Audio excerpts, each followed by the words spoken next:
Assalomu alaykum qazoq yeri qalaysizlar? Жылқы сүйер қауым. Бүгін жылқы туралы біраз ақпарат айтып кетейін деген едім. Атқорым туралы. Жылқы негізі 1,5 жастан 3-4 жасқа дейін баққан жақсы негізі. Кішкентайлар уже баққанға да одан да пайдасы аз болады. Кішкентайды бақсаңыздар, қанша үлкен болса сонша көп пайда қалады негізі. Мен осы 2 полторашка таймен бастадым, Құдай қаласа. 1 ай кебекпен бағылған. Пока өзгерістері жаман емес, жақсы. Бүгін 42-ші ма 43-ші күн болып жатыр екеуіне.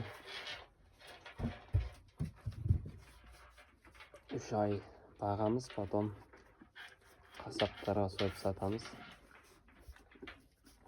Қазір мынандай российский гранула деген шыққан. Бидайдың орнына қазір осыны береміз.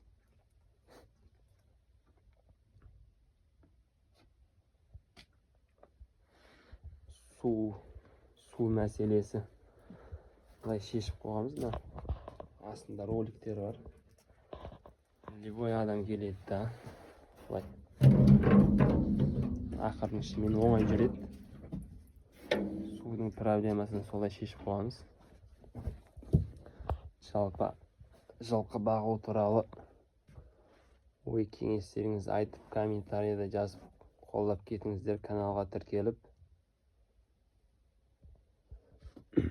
күнде 2 рет шөп беріледі. Осы үйдің баудың шөбі, жоңышқа аралаш. Суынан да 200 литрге алып қойғанбыз. Шелекпен тасып суды ананы толтырып қойып қоямыз. Су постоянно алдарында болады. Шөп обедте 1 рет, потом кешкі сағат 8-дерде тағы 1 рет беріледі. 3-ші тай ол кішкентай, әлі 1 жасар тай.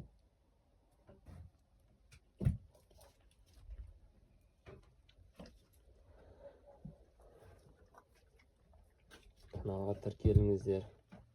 Әр апта сайын осындай видеолар шығып тұрады. Құдай қаласа. Сойылған кезде пайда бар ма, жоқ па, барлығын есептеп көрсетеміз. От и до дейді.